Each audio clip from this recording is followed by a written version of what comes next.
you're not alone. If you need someone to talk to today, please contact Crisis Services Canada by either calling them at 1-833-456-4566 all hours of the day. Or you can text them at 45645 at 4 p.m. to 12 a.m. Eastern Standard Time. Remember, you're not alone, and Crisis Services Canada is here to help. The FHN network is sponsored in part by Hoddle Services. If you're looking for a disc jockey, karaoke host, video jockey to videographer, our company can help. With over 20 years of experience, we would be happy to help with your special event within Ontario, Canada. You can contact us at 226-988-2895 or visit us at our website at hoddleservices.vpweb.ca. That's HODDLE Services. We look forward to hearing from you and helping with your special event.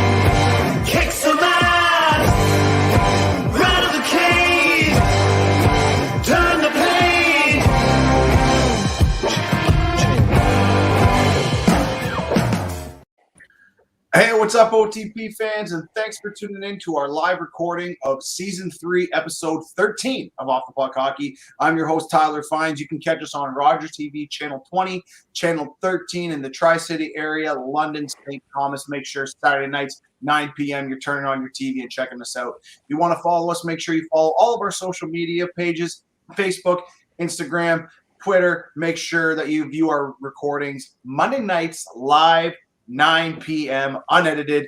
Check it out. Tonight, we're wondering where the mystery man is tonight. Mr. Styles couldn't make her, but it's all right. I do know one co-host that made it tonight, Mr. Mike the Winner Walker. What's going on, fella? Not too much, Findsy. Just happy to be here. Too bad I missed the last one. That was a doozy of an episode for sure.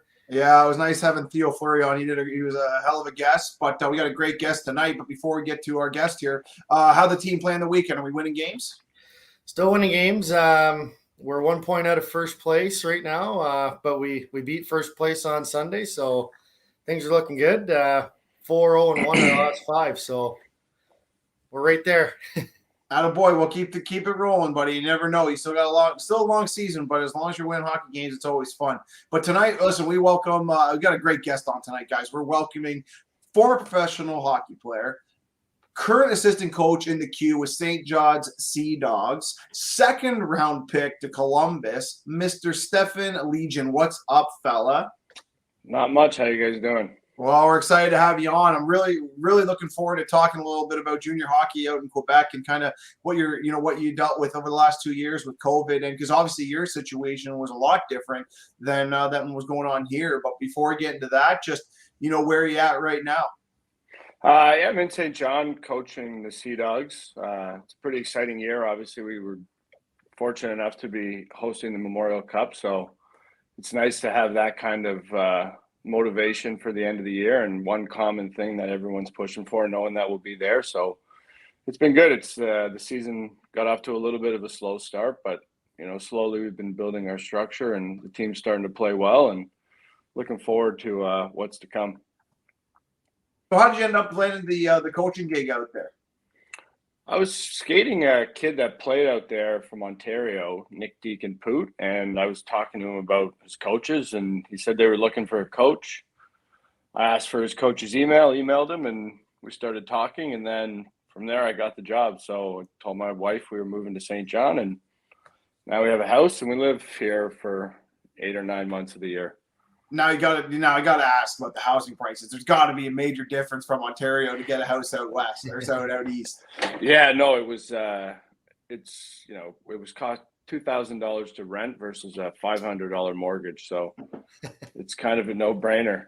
The prices are insane. Yeah, it's a down payment for a whole piece of property.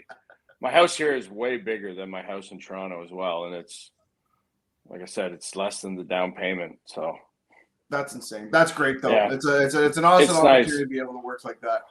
Well, it is good because, the CHL is not exactly the place where assistant coaches get rich. So it's nice to be able to work in a place where housing is affordable, and it's a little bit easier to make that move with my wife and 3 kids to St. John. Awesome. Absolutely.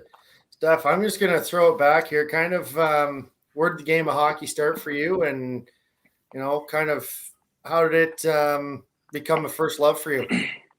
It started I grew up in Oakville and started just playing, house league at first, and started doing well, and then started just, falling in love with playing the game every winter, and it became really all we did. And I had 2 brothers, and it's all they did. So we were just, a typical Canadian family at the time. Just everyone played hockey. We watched it. We played it all the time. It's all we did all winter. We didn't ski or do anything like that. We just played hockey, and as it went along, I got better. And as I got better, obviously the passion grew and the commitment level grew, and it was, kind of an exciting journey from there. But, just, it was a typical thing, just, minor hockey in your hometown, and that was it. Absolutely. Then you got up into, first year of junior hockey. You played in the OJ there. Kind of what was that experience like, going into a room of, 20-year-old men, and then expanding over to the OHL? How much of a difference was that jump? Yeah, it was good. The OJ was a really good league at the time. And it's still a good league. I mean, I think the quality of it has gone down, not to knock the league at all, but at the time there was, constantly guys getting drafted into the NHL, and there was a lot of good players, and it was just a good league. It was really competitive. There was a lot of older guys. It was tough. It was physical. So to kind of go in right from playing minor midget to playing it was good. And there was a lot of good teams in the division we were in Milton, playing the Blades and Georgetown and teams like that. So, it was tough and it was physical. And I think it really got me ready to go play in the OHL at 16. Yeah, for sure. For me, what's it like playing in Mississauga? And I know that a lot of these teams, especially now that the Steelheads back, they were the Ice Dogs when you were playing, but it was really tough to drum up fans back in the day. Was this kind of similar when you were playing there? You're more playing you're just playing in front of family? No, we actually had my first year there. We had like a lot of games that were sold out, like standing room only. When Sully and Wolski would go at it, it was, packed to the brim, and, playoffs was always rammed. And then I don't know what happened. It slowly our team, obviously we went through a junior cycle. We were really good that my first year with O'Sullivan and Carcillo and Hekimovic and Quincy. And, so then the next year we weren't as good, and I don't know, the fans just kind of dropped off, and the hockey in Brampton kind of dropped off as well, and the rivalry kind of died, and I think hockey in the area just kind of became less of a priority, and it's kind of been that way ever since, unfortunately. I can't believe how many good players were on that Milton team. First, Shandor Alfonso. Yep. Fantastic. Refs in the NHL. Yeah. Brett Robinson, Orangeville boy, played with him growing up. John Tavares. Yep. John Tavares. John Tavares. There. Sam Gagne. Yeah. Right? Like, just unbelievable list of guys to be able to play for. Yeah. Well, I mean, at the time, if you got John, you had Sam, right? So they were doing everything together. So no, it was awesome. Like, being able to grow up and compete with those guys and stuff, and, work out with Sam as long as I did, and to skate with John in the summer. And it was just, I obviously wasn't the caliber, but it definitely pushed me to be what I was. And it definitely enhanced my career, being able to be around guys like that from such a young age and right from the start of my career. It's crazy. I was going to actually touch in on that, up in Oakville there, you guys had that BTNL training. Yeah. How much did that help? Let's not talk about the BTNL part, but let's talk about the player part. Yeah. Yeah, it was awesome. Like I said, we had some good guys that we worked out in skating. And Johnny never really was working out with us. He was at ATC. But it was more the skates we were able to get in that area, and with Mind to Muscle, and the GTA at that time was just so heavily populated with good hockey players. It was so easy to get into good skates, and even you could find them everywhere. They were in Oakville, and they were everywhere. There was NHL guys and OHL guys, and all the best of the best skating, and you could just find awesome action on the ice all the time. So it was an easy environment if you were willing to get better in. Yeah, absolutely. So kind of what was your, you came through and you're one, you weren't the best kid. And when I talk about the best kid, you had skill, but you just, you weren't a point guy. You're, that energy guy. How did your coaches kind of shape you into being that type of player? And why was it so effective to help you kind of get to where you were? Because a lot of those guys don't end up going in the second round to Columbus. Okay. Yeah. I mean, I was never really a point guy. Like growing up in minor hockey, I wasn't like dominating. My minor midget stats were like a point a game, which is it's fine. It's great. Like Toronto Red Wings.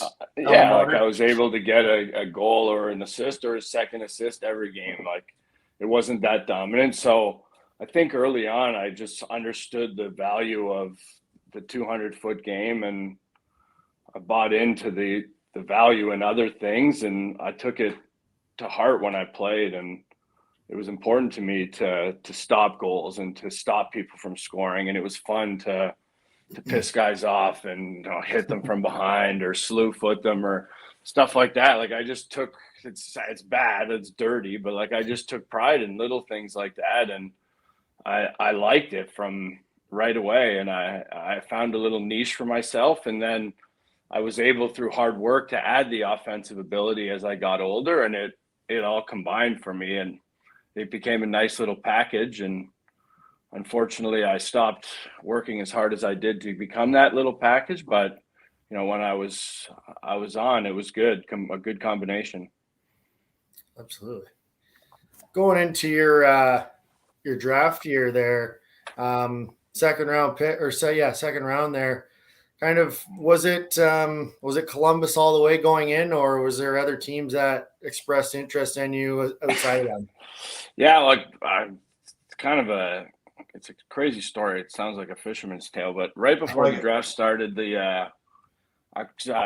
the area, Colin Campbell's a good friend, so he was at the draft, and we were talking with my dad and him. They grew up together, and he had said he'd just talked to the Leafs, and they were committed to taking me at 13. And shortly after, I got mic'd up by Leafs TV, so everything seemed kind of set in stone that I was going to go 13th to the Leafs, and that was my central scouting ranking, the final rank. So I was like, oh, this is awesome. I had a friend there who was, best buddy my whole life, diehard Leaf fan. So it was like, all right, this is going to be one hell of a night. Like, here we go. But at pick number 9, they traded the pick, and there was a lot of curse words into the Leaf TV mic after that. And from there, it was, I thought the Rangers maybe would have taken me, but the draft had kind of gone sideways. Hickey got taken 4th, and then it threw everyone's list off. And the Russians were it was a year where they weren't really letting them out of their deals to come over to the NHL. So Cherepanov went at 17 to the Rangers. And, then from there, after I got into the second round, and once it got to Columbus, I knew I was going to go there because a scout was from Oakville, Dave McNamara. And I was sitting right in front of behind their table. And right when their pick came, he kind of turned around and he was like, yeah, we're picking you. And I was like, oh, great. Here we go. And it was great. Like the draft was in Columbus. So I got, a nice little cheer from the fans that were there. Got to go right into the dressing room and up into the owner's box and meet everyone. And so it was a great experience. It was awesome. Like it would have been nice to go on the Friday night, but to go into the team that where the draft is being held was pretty nice as well. That's cool. Yeah, what a cool experience. That is a crazy story though. Yeah, it was a whirlwind, that's for sure. And then going into that next year, you made the World Junior roster, and that was also a whirlwind. Yeah, I was hoping that Adam was here for this because we were laughing at it today. The vintage Gino Retta interview that you threw up there. Yeah. You were pretty laid back, where you had Johnny T, who was so serious about everything. How'd that affect that room and you guys winning, just being so laid back the way you were? Yeah, I mean, I think anytime you can keep a group light, and it wasn't just me, it was we had unbelievable chemistry, that team, and especially we lost the first game, so to be able to rally back after that, and we had a goalie change from Bernier to Mason, and Marchand had a big turnover, and everyone was kind of all over him in the media, and it was just, the group was just able to really come together in a common thing. And I think there was a lot of us that kept it light, between me and Marshy and Luke Shan, and there was just a lot of guys who were personalities and really fun, and then we had the skill, like Giroux, Marchand, Turris, Johnny T, Stamkos, Doughty, Subban, Simmons. The list goes on with the team. It was, it's not the best because of that one team with Crosby and all those guys, but it's up there in one of the better teams that's been assembled at the World Juniors in terms of guys who had NHL careers, I think, when you look back on it. So it was it was crazy to be a part of, thinking about it today. So while we're here, we might as well reminisce on it. So I think we're going to send it over to John Tavares. So John, how's it feel to be here? It's nice to play for the World Junior team, and first experience is all fun. Let's talk about the team. Who would you say the coolest dude on this squad is? I have to say probably Claude Giroux. What makes Claude such a cool dude? Like this potato and egg. So John, remember the team went go-karting, and that you didn't have too impressive a finish. Would you care to elaborate on that? Yeah, I probably should work on getting my license. Are you old enough to have your license, John? Yeah. On the ice, I understand they have some great hands. How come you went over 4 in break race today? You got great hands, you got a great shot. Well, Gino, I got a question for you. How does it feel to grow that duster back? It feels good. Luke Shen was telling me to grow the muzzy back, so I got it in there, started growing it, started shaving it, putting some Just Men in there to make it nice and black. It's looking good. I think it's really coming along. It should be nice by the end of the tournament, really thick and full like Georgie Peros.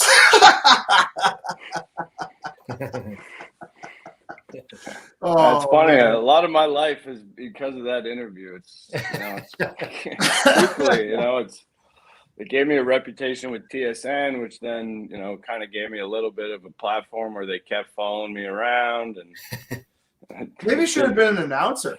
I don't know, maybe, but I like being a coach. Yeah, well, you know what? Let's talk a bit about that, because obviously there was some huge news today in the NHL world. Obviously, everyone knows what's going on. Vancouver cleans house. Yeah, Vancouver cleans house. Let's talk about them before we move on to Philly and Alain Vigneault's departure from Philly. But you're in the queue. It's a business. What have you learned about being a coach over the last 4 years on the business side? Yeah, I mean, it's challenging. Like, owners have expectations, fans have expectations, teams are building things around winning at certain times, and in the NHL, obviously it's amplified, and they've invested a lot of money in their teams, and so when things don't go well, there's unfortunately not a lot of decisions that can be made that can change the course of a hockey team. And a lot easier than trading out players and making those things work are letting coaches go and general managers, and sometimes they become the scapegoats, and sometimes good players just need a shakeup, but sometimes good players are just letting you down, and it's unfortunate for the guys who got fired. I played for Travis Green on a short-term basis on a PTO in Utica, and he's a good coach. I know he demands hard work and all that, so you can't really fault him for trying, and it's just an unfortunate business at times. Like I said, there's not many guys who can get chopped, and as a coach, you're one of them, and it's an easy solution for management. kind of makes you nervous talking about it, to be honest. Well, I'll tell you, I already said it from the beginning. I thought that they let that go its course. Like, I really believe that they should have made a change early in the year. Would have been fair to Travis. Would have been fair to Benning. And I don't know, there's no fair in the hockey world. You know this. It is what it is, and they wanted to give him a shot. The only thing I didn't piece together, and I'm hoping one of you guys can piece together, was I saw that the coach was fired first. I did not see that the Benning was fired. I saw the coach was gone. So what I wanted to know was whose decision was that? And if it was Benning's decision, did they walk down and can Bennett? I don't know. Did anyone put those two together? You know what? I haven't really listened to too much on it. I was 32 Thoughts guys were saying that it was kind of weird that it broke first about Green. But I mean, who knows with the media, right? It's however it comes out, and then it's in the eye of everyone who reads it. People could have known about Benning first, but they just cared more about the Green side of it, and that was a bigger story. You know, I don't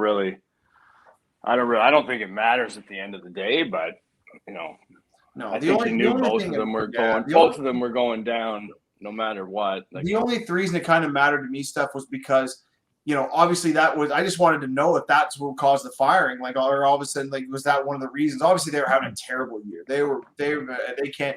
Pedersen's doing nothing. Everyone knows my opinion on Bo Horvath. I think he's a hell of a hockey player, but I don't think he's ever going to win anything. No disrespect, the kid's a beauty. He's a hell of a hockey player, but there's guys I don't have the feeling that they can ever win. Yeah. You know, you just have to have that feeling about guys that eventually they're going to win. Guys like Alex Ovechkin, you knew he was going to win. Patrick Kane, he was going to win. Crosby, you know, I think McDavid's going to win. I don't necessarily think he's going to be with Edmonton, but I think McDavid is going to win eventually. But you never know. But I don't know. What do you think? Yeah, he'll win the Olympics. Yeah. That counts. No, I mean, it's like I said, like, it comes down to the players a lot of it at the end of the day. They're the ones who put the product in place. It's the coach's job to make sure that they know the information. And I think more so in pro hockey than junior, it's their job to understand it and do the job. And like I said, it becomes it's a scapegoat for the coaches, and it's unfortunate. And, you know, maybe there's more to the story, and, you know, maybe Bruce Boudreau coming in, and he has a reputation with good players, so maybe he'll get guys going and it'll be really successful, and that's all some teams need. But, you know, it's a lot of it's just about timing. It's, you know, look at the Islanders, they've finals 2 years in a row, and now they can't win a game in 11. So yeah, it's a challenging business. It's tough to get 2 points every night. It's a lot of good players. It's a lot of parity. It's, you know, everyone's working hard. Everyone's studying the tape. It's hard to win. It's a challenge at our level even, and you amplify it at every level you go up. So it's tough. So yeah, I agree. What kind of things does your team specifically use, you know, to maybe gain an advantage over another team, whether it be through a coaching game plan or video that you guys use? Yeah, we use a lot of Instat. We're fortunate with our team. We have a great owner who gives us all the tools we need. So we use Instat. Just gives us great access to clipping other teams and being able to quickly break them down. And then our league as well takes a lot of pride in having good technology. So we use what's called Catapult now, but it used to be called Exos, and gives us iPads on the bench and all that. But, you know, with us, it's a lot about consistency and just being able to break teams down in a similar way and deliver the message to our players that it's concise, and this is how we want to do things, and we're going to make sure that they know the message, simple and clear, and they're able to go out on the ice and execute it. So for us, the ability to pull things together quickly using the Instat and the Exos, and we have a really good video coach in St. John who gets the clips together, and they're all ready to find, and it's easy. So, you know, our ability to get things to the players quick is definitely our advantage. And, you know, as our team gets better, the players get better, they're able to take in more knowledge, and it just becomes even more of an advantage to us as a staff to get them the information quick. What have you learned about yourself obviously coming out, you were a professional hockey player. You really see now, obviously going from one extreme to the next. What have you learned about yourself as a coach that maybe you didn't know when you were a player? Yeah, I think I wasn't as coachable as I thought. Like, there's a lot that goes into the relationship between a player and a coach, and a lot of emphasis is put on the coach's willingness to, give input and do the extra work. But I think a lot of it goes on the player as well. And I think as a coach, that's what I've learned. If you're going to put in work with someone, if they're not going to reciprocate the level of commitment to what you're doing, it's not going to really go anywhere. So I really learned that about myself. And, that's, as you become a coach, you can really dissect your own career. And I think that's one of the ways that I was wrong. And, I fought with a lot of coaches as a player, and I argued with them on the bench in the dressing room, about their decision making, and and it was just being lazy on my part, really. And being a coach now, I kind of see that, and it's brutal some nights when you have to think about it, but you nice open the door and I'm walking through it. Okay, I need to have an example. Like, can you recall a time when and where and when and who it was where you kind of like went either overboard or decided like today's the day I'm laying the hammer down on this coach because he's a fucking idiot?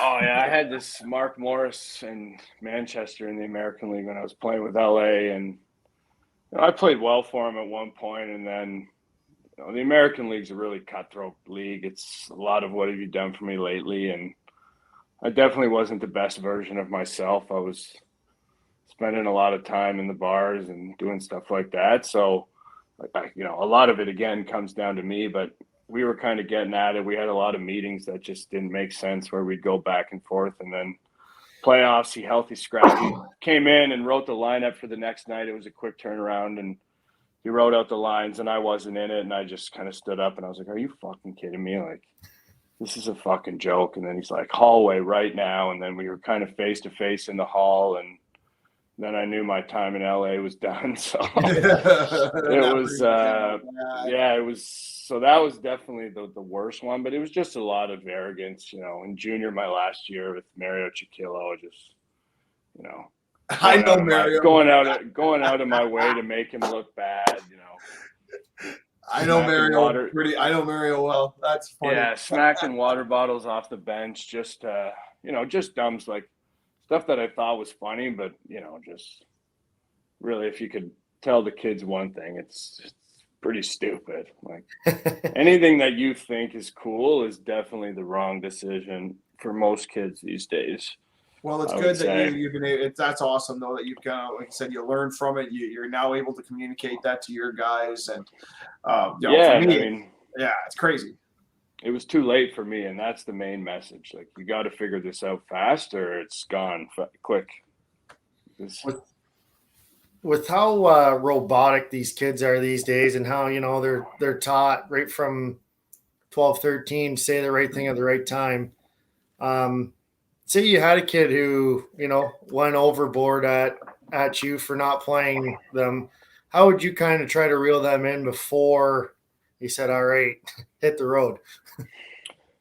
Yeah, I mean, definitely as an assistant coach, it's a little different that way. The head coach would decide.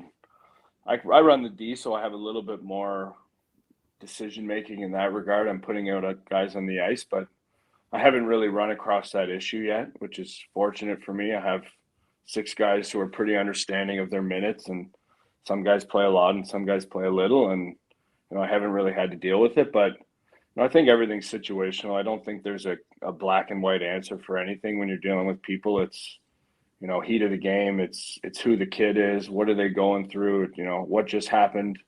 It's kind of everything. How are you talking to them? Because maybe you're talking to them like a bit of a dickhead, and you deserve to be talked back to because, they should be respected as well at times. And, so it's kind of it's in every situation is different to me. And, you want to give every kid the benefit of the doubt. You don't want to really break anybody down because at the end of the day, they're still kids. It's not professional hockey. They're not paid to be there. For some of them, this is the peak of their hockey lives. So you've got to make it enjoyable as well. So. Absolutely. Going What, fine. I was gonna say, what, you don't want to talk anymore, Walker? You don't want to Hey, talk go anymore? for it. Go for it. Is that what's up? Is that what's up? Okay, all right then. Anyways, listen, you got a couple really good players. You got a kid named Willem Dufour on your team. Yeah. You know, talk a little bit about a couple of the guys on your. I know you can't take. I know you don't want. You're not the coach. You can't pick out guys, but just talk about a couple of guys in your team you think that are really, have a real good shot at playing some high end hockey here. Yeah, I mean, well, you just said William Dufour. Obviously, he's going to World Junior Camp. He's a big, strong, powerful kid. He's 6'5" and 200 and something pounds, and he takes the puck to the net, and he's got a big, heavy shot, and he's a lot to handle. And it's on nights where he's playing that way, it's like I said, it's a problem for other teams, especially for kids at the junior level. He's a man's body, and he carries himself like a man on the ice at times, and it's hard. So he's something special, and we have some guys on the back end as well that are signed, Villeneuve and Poirier. Poirier's quite the offensive talent, and he can really move around with the puck on the ice and put it in the back of the net. And Villeneuve's become pretty efficient at exiting with the puck and breaking up plays with his stick. So it's nice to watch guys develop. And for me, I've been here the whole time with a lot of them since 16. So it's nice to see them sign contracts. And, I know Dufour just got added here, but it's nice in the short time that I've known him to see him have success in his career. And, hopefully he can go and make the World Junior team and, really make a name for himself and push to sign in the NHL and hopefully get that chance to be a professional hockey player. I want to go back to your career and talk just a little bit about, going through the professional ranks. And, you get drafted in the second round. Okay. There's a lot of, I still feel like even in the top 3 rounds, top 2 in particular, there's a lot of pressure from agents, from coaches, from players to try to, mold you into a player to be able to play at the next level. Do you feel like you got that support and that encouragement to try to get there? Or like what was kind of missing in your game that just, it just did not get me there? Yeah, no, like I think I had all the support. My family was incredible. They, anytime I went to BTNL, which wasn't cheap, there was a lot of extra ice at the time, it wasn't as big of a thing. And, BTNL had a lot of things going on. And so there's a lot of money involved, and my parents were great in that regard. And that definitely gave me a huge advantage to be able to attend stuff like that. And, it was just, I don't know, it was I honestly lost my train of thought, to be honest with you. They're just trying to get, just trying to get you back on, like any pressure? Like, what kind of pressure were you feeling, some nights, like just trying to go out there and at least do, whether it's put up a point, throw a hit, just something to get you going? Yeah. I think the pressure in junior was to leave junior. Like you just wanted to get out of there. You wanted to show that you were the best and leave. That's how I felt every night, and especially my last year. My junior career was kind of weird. My first 2 years, I didn't do much. Like I was a decent penalty killer, and I played, average minutes, and I didn't really get many points. And then I had a good year my third year, and then my fourth year, it really took off for me. So, it was just a challenge to still want to stay in junior at that time, and knowing that I thought I was going to go to that next level, and then it was just kind of a rush to get there. And I kind of got lost a little bit in that. And that was where a lot of the pressure came from me, was trying to be that NHL player so quickly and trying to be the best. And, everybody has that pressure on them to want to be the best. And I just took it really hard. And then it wasn't really going my way. And then it kind of spiraled a bit from there when I faced that adversity of not getting exactly what I wanted. And I faced it early, and it kind of really knocked me back. Like, how frustrating was it not just for yourself, but you also played with a guy that I've always liked as a hockey player, and Justin Azevedo. Yeah. The only problem with Justin was that he's 5'7".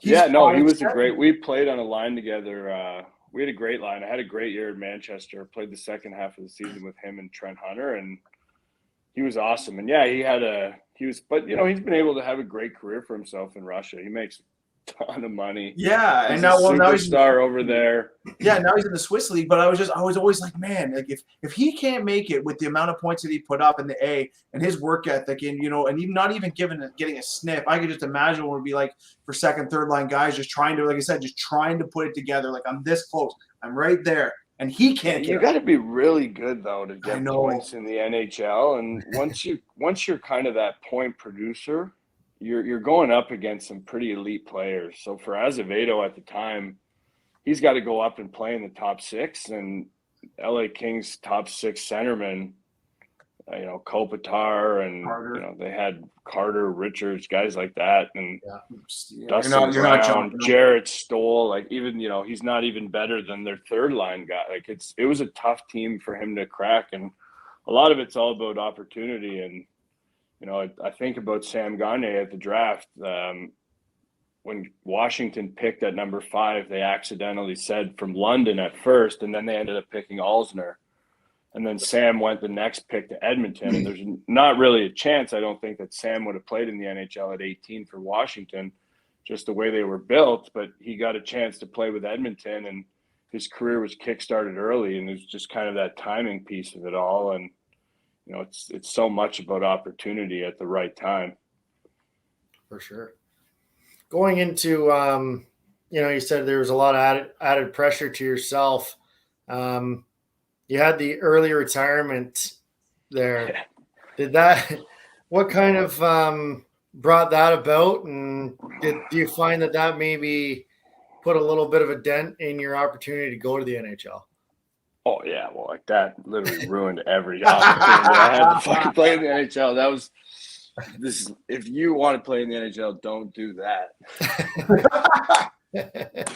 That's for sure. No, I don't see any other reason. Because even when I first went to the American League, I had 27 goals as a rookie. Like, fuck, you think I would have got a chance then? Yeah. But after that, I was done. Like, but I was a bad guy. Like, again, it plays into me too. Like, I was a bad person at the time too. Wasn't a bad teammate, but I was just, living a bad lifestyle as an athlete. I wasn't taking it serious. I wasn't. So as much as I can say I was blackballed for a decision I made, I also made a bunch of choices that further blackballed me myself. So. You know what though, and it's usually those are the guys that turn it around, right, and have the successful off-ice careers. Like look at guys like Fleury, who he had he's a top end career, like a little bit different story, but he fought his demons, and he's trying to change his life. And there's a ton of guys. Jim Thompson's probably the best example of that, being drafted, the only guy ever to be drafted by every expansion team in the 90s. That's his record. That's his NHL record, to draft to every team. Yeah, that's crazy. No, it's an interesting business, man. It's tough. So what's kind of your plan? Like, you think you want to be a hockey guy the rest of your life? Like, you've obviously taken the commitment, and I want to talk a little bit about being an assistant coach, because it's so important for people to understand, especially at juniors, what exactly it is to be an assistant coach. It is not, like, I don't want to say it's not fun, because it's fun, but it is not a breeze. That it is work. It is a grind, and there's a lot of pressure on you. But you know what? Let's just touch on that then. What's it like being an assistant coach, and kind of like a day-to-day basis for you? Yeah, I mean, well, working with the D, it's a lot of specific work with the D. So, watching their shifts, cutting their video. We have a defensive consultant that I work with in St. John, Paul Boudelier. Played in the NHL for a long time. He coached here in St. John with Thomas Chabot and Zaboral and a bunch of good players, and he works with a bunch of guys independently. So between him and I, we piggybacked off each other and worked this program in St. John with the D. So that's mainly my focus. And I also do power play. And aside from that, it's exactly what it sounds like. It's assisting the head coach. It's, doing pre-scout clips so he can kind of come in and watch them and put that finishing touch on our game plan. And it's setting it up so it runs smoothly every day. It's, like I said, it's a lot of unbeautiful work. Like, nobody, it's not great a lot of the times. Like you said, it's hard, and it's ugly, and it's a lot of time spent in an office, and staring at a computer screen and your eyes are hurting and, you know, you're real tired from watching the computer so much, but it's what needs to be done if a team is going to be successful, I think. And you're looking forward to getting on the ice and practicing every day after staring at that computer and the.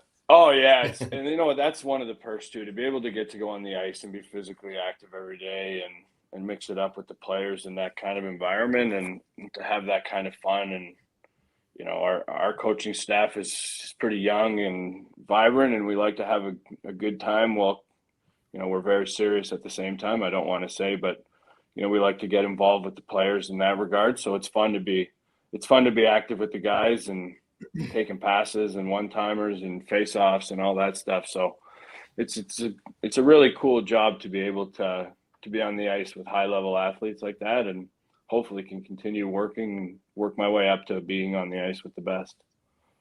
Absolutely. Is there, you know, like you said, you like to have fun in practices and stuff. Is there ever a time where you grab a forward, you see struggling with something? Obviously, you were a forward growing up. Say, hey, try this, and you know, just critique them as well as your D guys.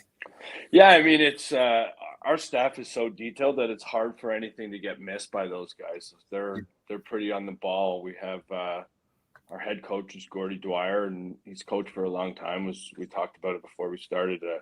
Just won the under-18s on a great staff there, and then we have another Travis Crickard who was coaching Waterloo Wolves actually, and midget team in that area, and he's worked in Kelowna and been with Hockey Canada, and they're like I like to claim to be a hard-working group, and they don't miss much. Similar to like I say, I don't miss much with the D. They don't miss much with the forwards, but we're very much a staff in the sense that everybody kind of picks up on everything. If something's missed, the information is provided. So it's always good. You're doing something different every day, whether it's, you know, having a conversation about the penalty kill because you're trying to figure something out, or I'm asking for help on the power play, and you know, we're all just trying to figure out what's best for the team. So it's a nice environment to be able to have that, and it's one united group doing everything, and it's good. Yeah, for sure. Is there ever you know, a chance where you're going to say, hey, I might take a gig as a head coach, and you know, how your structure of that be compared to what you're a part of now? Ooh. If I was going to be a head coach? Yeah. I mean, I think our team is built on a lot of the principles that I would have. We're straightforward, we're detail oriented, and it's not overly complicated. I mean, you know, I haven't put too much thought into being a head coach, honestly. I've really enjoyed being an assistant, and you know, it's something I've talked with other people about. Is, you know, every team needs assistants. It's a valuable role. I really enjoy currently working with the D personally. So, you know, it's something that I wouldn't mind doing my whole career at the moment. You know, maybe that changes, who knows? I'm still young, but I haven't really honestly put too much thought into being a head coach. But, you know, a lot of the things that we're doing now, because we're hosting the Memorial Cup, we've brought in people that are, you know, really all on the same page. I think a lot of the philosophies would align. Awesome. You know, sorry, Mike, I'll let you finish there, but we have a guy like Dave Matsos who I work with. You know, he was head coach of Sudbury and head coach of Hamilton, and you know, he'll tell you, like, you know, there's a lot of guys that, like you said, enjoy being assistants. They just were not made to be head coaches. Dave's a little different scenario. He was born to be that way, but some guys like you know, like Brad, that was playing Brad Shaw.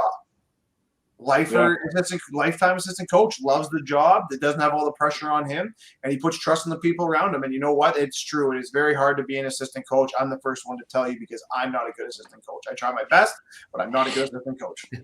No, it is hard, and you know, you have to really put your ego aside at times, and you have to be able to, like a player, take criticism, because at the end of the day, it's the head coach signing his name to what goes out on the ice. So you're just another cog in the wheel. So you have to be, you know, as ego-free as possible. And as much as you might think something, it doesn't benefit anyone to have differing opinions, really. You have to try and sync up as quick as possible, while understanding that the guy above you is paid to know that that's what should be done. And on our staff, our opinion is always valued, but at the end of the day, it's the head coach making those tough decisions. Yeah, for sure. That's the one thing. This is my first year as a head coach, and my one assistant coach, he draws up some lines and stuff, and switches a couple players here and there, and it's like I'm not trying to be a dick. I just want your input as to why, and that's my question to you. Why did you make that change? So yeah, and it's looking really well with it. It's got to be collaborative. Like, it just doesn't work to have guys trying to do their own separate things. It's confusing to the players, and if the players are confused, then you're never going to get anything accomplished. Yeah, for sure. Awesome. No, good. Listen, I wish you all the best, and I really hope that you continue to grow as a coach, continue to grow yourself as a person, and and like I said, keep spreading that message about when you were younger, because I truly believe that that's the message that all the players that you're going to touch over mentally over the next few years is going to be fantastic. Like, I really believe that you can have that type of impact with that type of story, especially with those kids that are going to be going through the draft like you are. Yeah, I mean, it's a simple message. It's hard work is everything. It's commitment to the craft. If you want it, you have to do it every day. You have to breathe it. And it doesn't mean that you can't have fun. Like, the fun and hard work are so often now, they can't be associated with each other, but it's fun to work hard. And I think that's what made myself successful. And a lot of the guys that I knew successful is they saw the fun and the hard work, and the second I lost that, it was over for me. So that's really that's the key to it all. Well, it's good you recognized it. And like I said, Stefan, we're really appreciative of you coming on tonight. And again, if there's anything we can do for you in the future, we'd love to have you back. So thanks so much for coming on tonight. Perfect. Thanks, guys. Appreciate it. Yeah, you have a good night, sir, and good luck with the rest of the season. You too. Enjoy, guys. Thanks, Steph. Appreciate it. Yeah, Stefan Legein, everybody, from the QMHL St. John's Sea Dogs.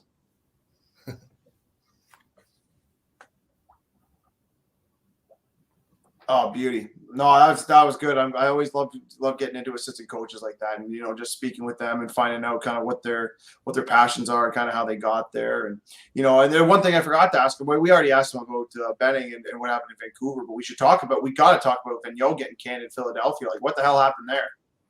I mean, I think that that team has been bad for a while, and Adam and I were talking about it today. Like, is it the goaltending the issue, or is it the defense? Like, it just doesn't seem to be clicking in Philly. Remember when Carter Hart was the new Carey Price? Oh, he's supposed to be. Right? Yeah. Right? Like, yeah. He was supposed to be the guy.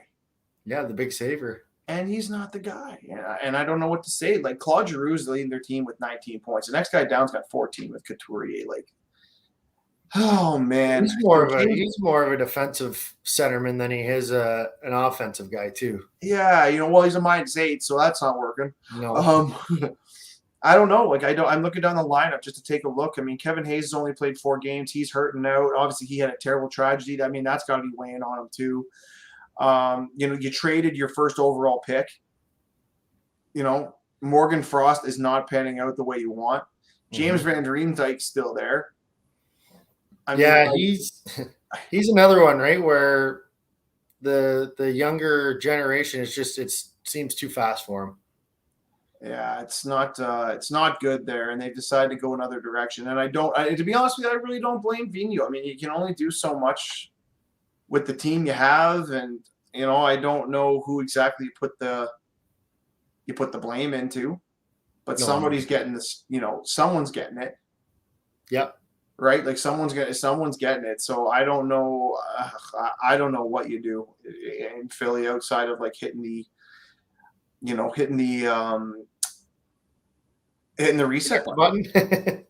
Right, like that's all you can do is hit the reset button, and that's not fun for anybody. Like, especially ownership. Like, I gotta believe that if you own an NHL team, the last thing you need is to have someone come to you and say, "Hey, we need a reset." Yeah. By the way, you're gonna lose 5 for 5 years. We're gonna lose.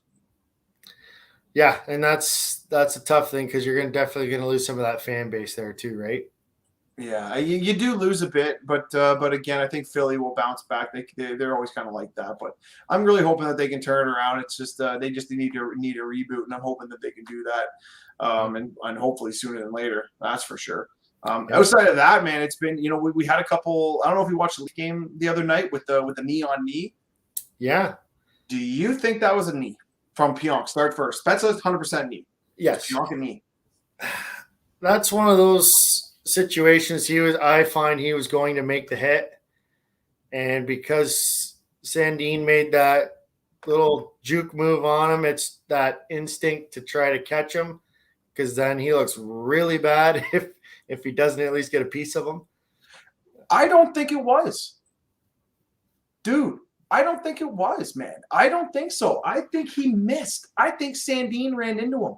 That's my opinion. I think he just missed the hit, and as he was going by, I don't think he tried to throw it. I just think the way Sandin was shooting the shot and the way it came off his knee, that's what I think. That's what I think happened. That's what I think. I don't. I'd have to go back and watch it again. You're right. Maybe I got to go back and get another angle. I mean, he did get 2 games for it, so obviously they thought about it. So I mean, it is what it is, and I didn't think it was a knee, but I'm just hoping that Sandin comes back with full recovery. We got a question coming in, and the question was on the comment is, what do you do about the Buffalo Sabres situation, being where they are? And to be honest with you, I'm surprised they got 8 wins. I'm surprised they are where they are. I think they need to draft a young goalie and bring in an older vet. I mean, obviously they can afford to do that with their cap space, and just kind of groom something up that way, start from the cage and work their way out. Yeah, I guess. I don't really know. I just don't think they got a ton of talent. So to have 8 wins there and have, 2 more than Montreal and 2 more than Ottawa. I mean, I think the question is why is Ottawa so bad? Because I mean, I hear people talking about DJ Smith and how good of a coach he is. Like, the Ottawa's just not good. Like, let's be honest and to say what it is. Like, Ottawa's just not a good hockey team. They don't have anybody. Like, who's their guy? Well, I mean, for Stützle, he's their guy. For a guy like Matt Murray to win 2 Stanley Cups, go there and now be in the minor leagues tells you something. Well, I think he was kind of on a down slope. Some goalies get like that. I think Cam Ward, maybe I'm a little. He get a little bit longer career, but I think Cam Ward was one of those guys. But I think in Ottawa, I mean, like you just don't have anybody. You got no talent there outside of Stützle, and I'm not a Tkachuk fan. I'm a big Shabbat fan. Have never been a Tkachuk fan, and I don't want me to say that, but Brady Tkachuk, he's having an okay year. I just 16 points in 19 games. Tim Stützle, I think he's good, but I mean, he's only got 11 and 22. Their best guy is Drake Batherson. He is their point leader. Yep. But you just go down the list, and they just don't have anybody. They really don't. That's the sad part. They just don't have enough talent, and I don't know if he can fix. And as for the Buffalo Sabres, I think this is a good chance for them to try to. Do I say rebuild? I don't think I need to. I don't want to say rebuild. But, I mean, I don't know what you do. I mean, Kyle Okposo is leading their team in scoring. Yeah.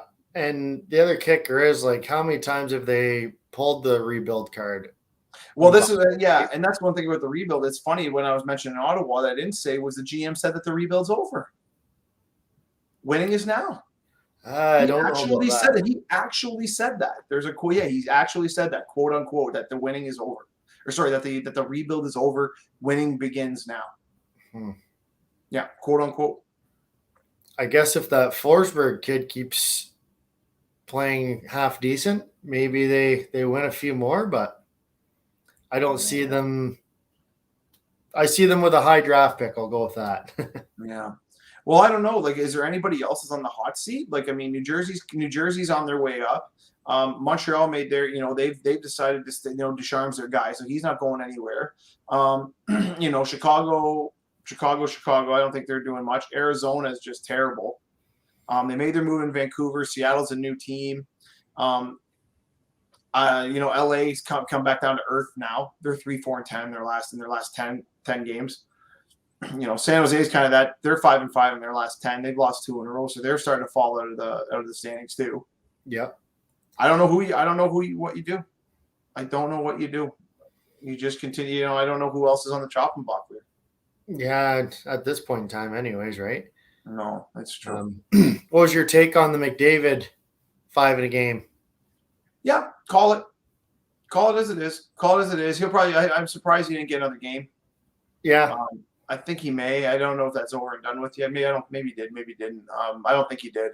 But I would have gave him an extra game. It's just check behind. Just don't do it. You got to send the message even to the Stars.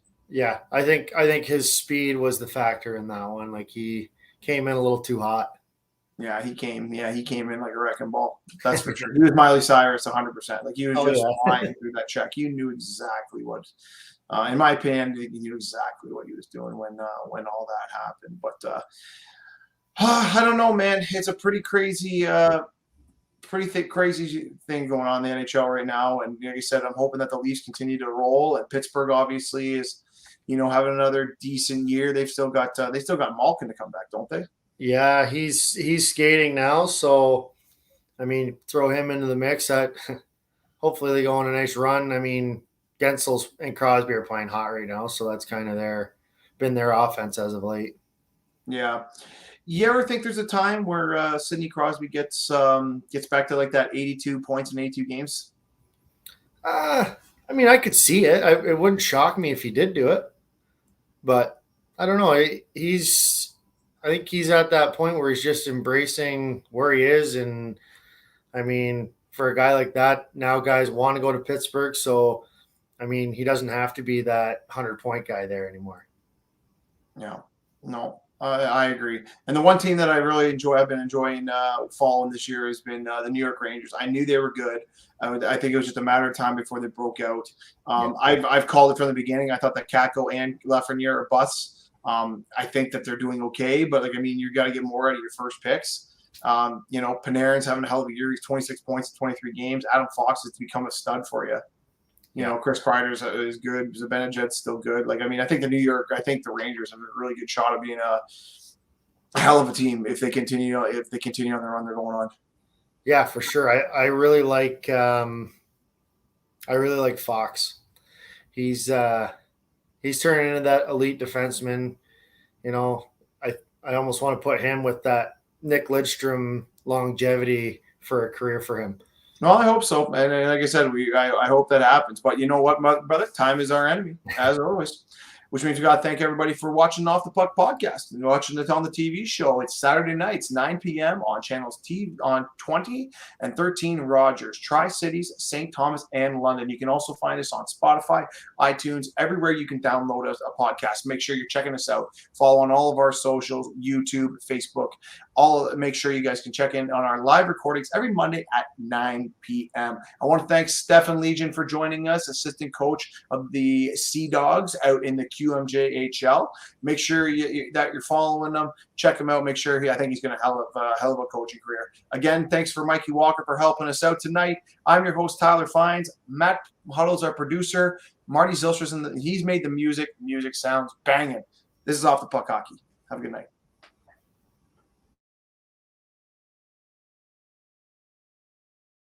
Make sure to check out our past shows from previous weeks on our YouTube, Facebook, or Mixcloud channels. You can always catch up on podcasts while checking out our FHN Network channel on YouTube or Facebook. Or you can listen to an audio copy of our past shows on our Mixcloud channel at FHN_Network. The FHN Network, the future of entertainment.